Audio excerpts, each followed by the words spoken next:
All right, guys. Mizzou is 1-0. Let's talk about it. This is Under the Arch Sports. I'm Eric Hobbs. First, please go ahead and subscribe to our YouTube channel. Find us on Facebook, Instagram, and X Twitter. All right. 35-10 winner for Missouri Tigers on Thursday night against South Dakota of the FCS in a game that, frankly, was not as impressive in terms of the team overall as you would like to expect. We'll talk about offense, defense, and special teams. We're going to start with quarterback. I mean, that's the big hot topic of discussion. First, let's talk about how each player, Brady Cook and Sam Horn, how they performed. Brady Cook, a lot of the same as in 2022. High completion percentage, safe routes, rarely challenging downfield. I think of 3 plays out of his 21 attempts that I consider downfield. One was the 18-yard touchdown to McKay Miller. That's good. It was a very good ball. And it was over the middle, which is something Brady Cook never did a lot of last year. At that point, I was starting to get a little antsy about all the 5 and outs that we'd seen. Like, oh, that's what we want to see. All right, there we go. Okay. Well, that was about it. There was a 30-yard pass to Luther Burden. It was caught. It wasn't the greatest ball. That was Luther Burden making a 5-star play. And honestly, against an SEC defense, that might have been an interception. Maybe Luther Burden is still able to haul it down, but it would have been him making a play rather than Brady Cook putting the ball where it needed to be. And then you have another ball down the left sideline to McKay Miller. It was a defensive holding penalty on Miller against South Dakota on Miller. The ball was 5 yards past him. So I wanted to watch the replay and I wanted to see, okay, was it 5 yards beyond the receiver because Miller was impeded by the hold? And, on a regular route, is it right there? No. Nope. Miller was not impeded. At least it didn't look like it to me. So I think that ball was 2022 special, deep ball, 5 yards over the receiver's head. I thought that might be something that was an issue with his torn labrum a year ago. At least on that ball, it was the exact same as a year ago. Not encouraging at all. You can say maybe they were just keeping it super bland, but come on. They didn't really put South Dakota away. They didn't blow them out enough that they were able to empty the bench. So it's not like they were going super vanilla. At least they shouldn't have been. Now, Sam Horn played the whole second half. He only got 6 pass attempts. He had a 30-yard pass that was probably the best throw anybody made all night. Then he had the interception, and it wasn't a good ball, but it wasn't a terrible ball. It was behind McKay Miller, but it was also on his right hip, and he got both hands on it. It was awkward. I'd have liked to have seen him catch it, but Sam Horn also did throw it probably a little too much heat on it, I might say, because it was not 20 yards down the field or anything. That's really it. The only thing you can say about Sam Horn is that it was clear that he does not have the mobility that Brady Cook does. So, seeing their performances, what are you thinking about the quarterback competition?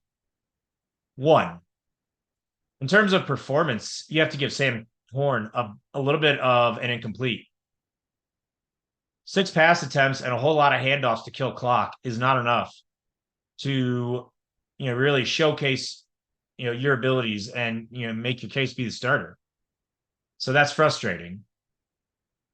But I would argue that this isn't a quarterback competition at all. I think it's a false premise. I think Brady Cook is the guy.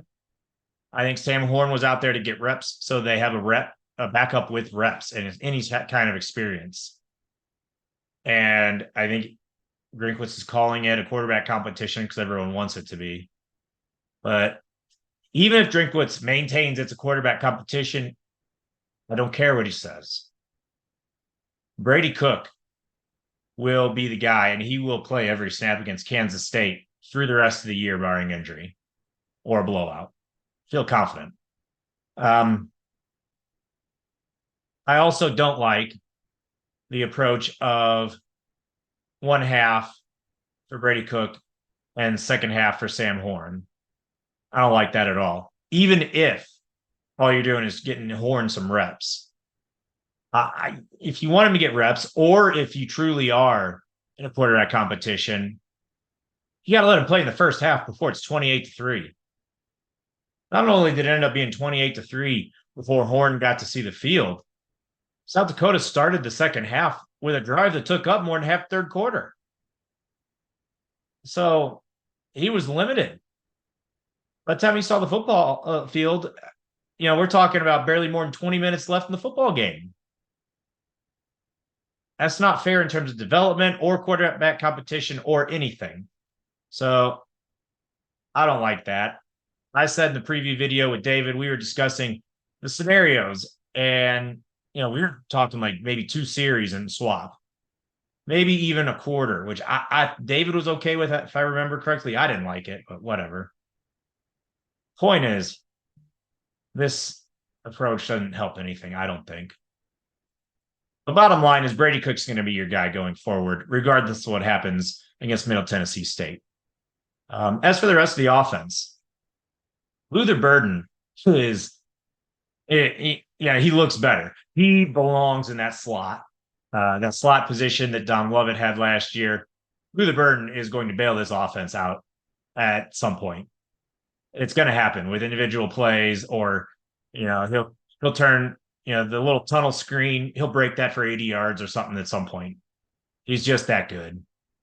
Cody Schrader, clear feature back, steady. Again, he's hardly ever going to lose you yards if the O-line does a halfway decent job, but he's not going to ever, break an 80-yard touchdown. He just can't make guys miss. That's all it is. He's not fast enough. That's all that is. Offensive line. Better. I think there was 1 sack of Brady Cook. Sam Horn scrambled around, got tackled for like a yard gain. But they were not under consistent pressure in the backfield. And I can't recall much in terms of a running play that was just TFL. I can't recall. So that's a good thing. What's not a good thing is that a unit that had too many penalties a year ago and really wanted to emphasize discipline and all that comes out in their first game against an FCS opponent, has 4 penalties.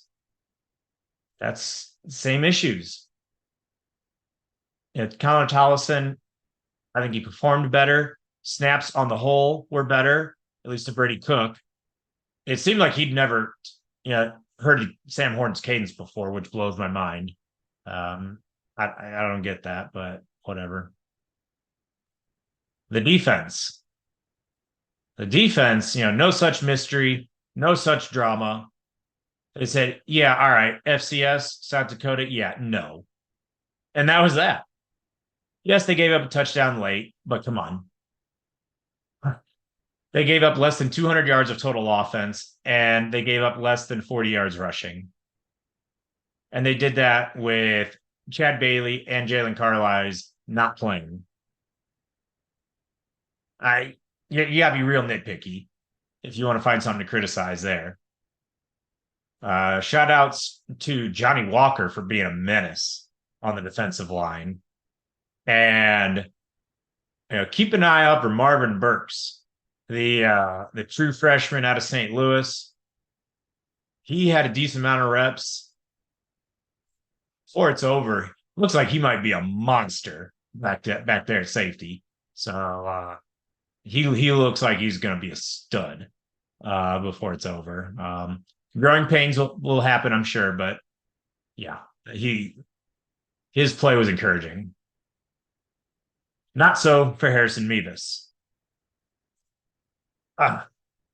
He's officially a concern. You hate to you hate to say it, but at this point, the old kicker head case, you have to wonder. His confidence appears to be just absolutely destroyed. They said that in the warm-ups, the announcers, that is, they said in the warm-ups he was just off. He wasn't hitting anything. Um, they mentioned wind, but come on.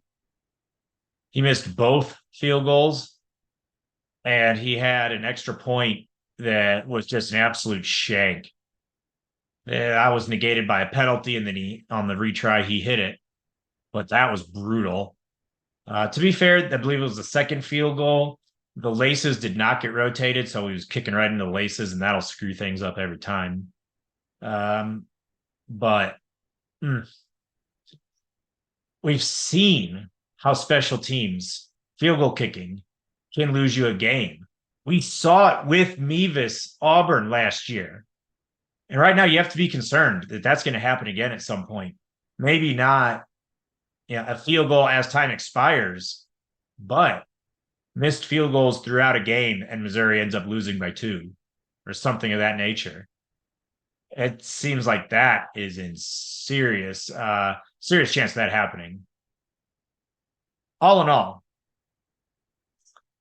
35-10.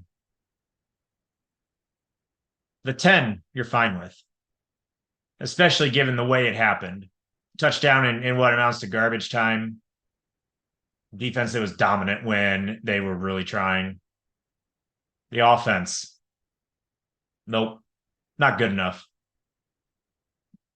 We'll see what happens against Middle Tennessee State. I expect everyone to be told it's quarterback competition, as I mentioned, but I expect Brady Cook to really be the guy. I think that's who you watch if you're talking about starting quarterback play the rest of the season. Watch what Brady Cook does. Can he throw down the football field? That's what we're waiting to see.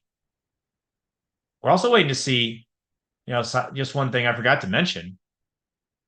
I believe there's only one design run play for Brady Cook. Is that just keeping him upright and safe against an overmatched opponent? Well, I don't know how overmatched they were, but maybe that's part of the thought process. I hope that was, because Brady Cook's legs opens everything else up. Anyway, back to what I was saying. Offense needs to be better. Brady Cook needs to challenge downfield and stop throwing it 5 yards past guys. That's all there is to it. We'll have you covered for everything else, guys. Mizzou, 11 more games to go, maybe 12. We'll see. I don't know, guys. That's it. Under the Arch Sports. Thank you guys for checking us out. See you next time.